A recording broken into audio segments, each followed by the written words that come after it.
got to raise the bar, and we've got to continue to raise the bar.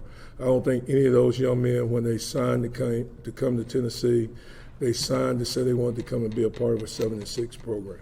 All right, they said they wanted to come and compete for championships, SEC championships, national championships. I know that's what I want. I know that's what Tennessee wants. I know that's what the expectation is. So we've got to continue to reassess everything that we're doing and make sure that we're continuing to move the needle in the right direction.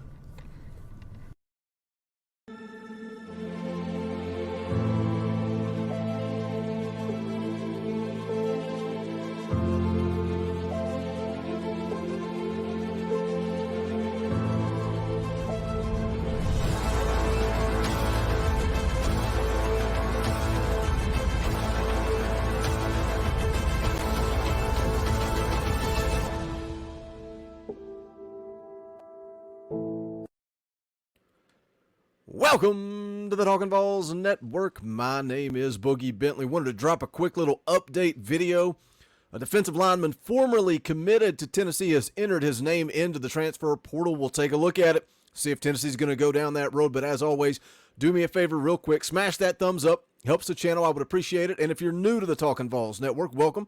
We're not trying to pretend to be media. We're not pretending to be experts. We're fans just like you guys. So if you enjoy the content, make sure you subscribe, click that bell for notifications. You won't miss out when we go live or when we drop a new video. Dropped a video earlier today, probably drop one here in just a few hours. Tons of stuff to talk about. Tennessee heading into their version of the spring game coming up tomorrow. Big recruiting weekend. We're going to go live on Sunday, 5 p.m. Eastern time, and kind of break down everything that takes place over the weekend. So I hope you guys will tune in for that.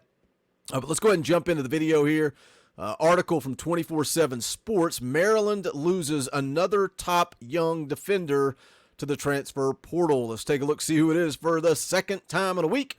Maryland football has lost one of its highly regarded young players to the transfer portal. Let's stop there. When you look at this kid, highly regarded playmaker for Maryland. Yes, it's not the SEC, but Tennessee has shown that they've gone down the road of looking for a guy on the edge, but they've also looked at guys on the inside.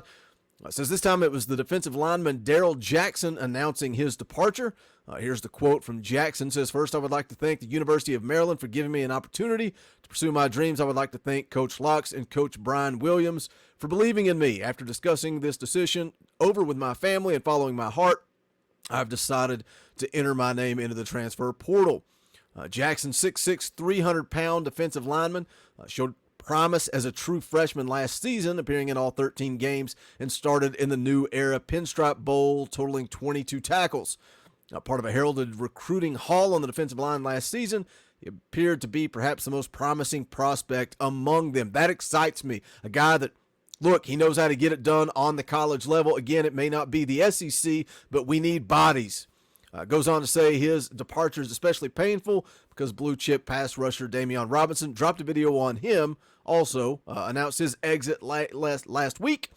The other two highest rated recruits in last year's class, Brandon Jennings and Terrence Lewis, also have entered the portal. So let's talk a little bit about Darrell Jackson here. Again, 6'6", 300 pounds, plays on the inside. He is a freshman, but so I guess he would have 3 years of eligibility, 4 years to play 3, but I would imagine he doesn't want to transfer to redshirt. Before coming to Maryland, he was the 38th ranked strong side defensive end in the nation. In high school, he played defensive end, defensive tackle, and also tight end. Helped lead Gadsden County to a 6-2 record in 2020 with 23 tackles and 5.5 tackles for loss, 1 sack, and a fumble recovery. Now, again, as I said at the top of the video, Darrell Jackson was at one time committed to Tennessee. It was while Jeremy Pruitt was the coach. He committed right before the early signing period. He decommits, and it sounds like what actually happened there as he was kind of processed out, and it's part of college football. We've seen it before. So he decommits, and he ends up at Maryland. When you look at some of the offers that he did have, he had an offer from Georgia Tech, offer from Miami, Florida State, Mississippi State, and then again, at one point committed to Tennessee. Now, when you give the old check, when you go over to Twitter and you take a look, see who is recently following him, he is followed by Josh Heupel. So very interesting there to see what takes shape if Tennessee does pursue him. Now, again, his season at Maryland this past year as a true freshman, he appeared in all 13 games. Again, he started in the bowl game against Virginia Tech, had 22 tackles on the season, 15 solo tackles. Best performance of the year was in that bowl game. He had 6 tackles against Virginia Tech. Now, where would he fit in with this Tennessee defensive line? I think they definitely need help. I think they need depth. Latrell Bumpus is a guy, super senior, coming back, one last hoorah, and he's been injured all throughout spring camp. Obviously, you're trying to find somebody to step up and replace Matthew Butler. What Matthew Butler did with 1 year of development under Rodney Garner, he played himself into the NFL. And I think, we talk about it all the time, just how important Rodney Garner is to this coaching staff, because not only does he have an eye for talent, he can recruit talent, but he develops it, and he sends guys to the league. Dejon Terry is the guy that I think we're going to see him take a big step this year. We saw it towards the end of last year, and he's a perfect example of a guy that can transfer in, came in from Kansas, played outside of the SEC, but he had that raw ability. You see he can come in, develop, and grow. We saw it with Caleb Tremblay transferring in from USC. I think Darrell Jackson is a guy that could come in and he could thrive under Rodney Garner, and I think he would help add some depth to this defensive line. We've talked about the true freshmen, Jordan Phillips, Tyree West. Their names keep coming up as guys that could potentially push for a starting spot. So again, I think Darrell Jackson, if he does end up coming back to Tennessee, could be a guy that could end up in the mix. But again, it'll be curious to see how this plays out. If Tennessee does pursue, is he willing to come back? Clearly he liked something about Tennessee to be committed at one point in time before being processed out, the decommit, and then he ends up at Maryland. But again, he was a 3-star prospect coming out in the class of 2021. If he does come to Tennessee, he would be a sophomore. Hit that comment section. Let me know your thoughts. Is Darrell Jackson worth a look to add some depth on this defensive line?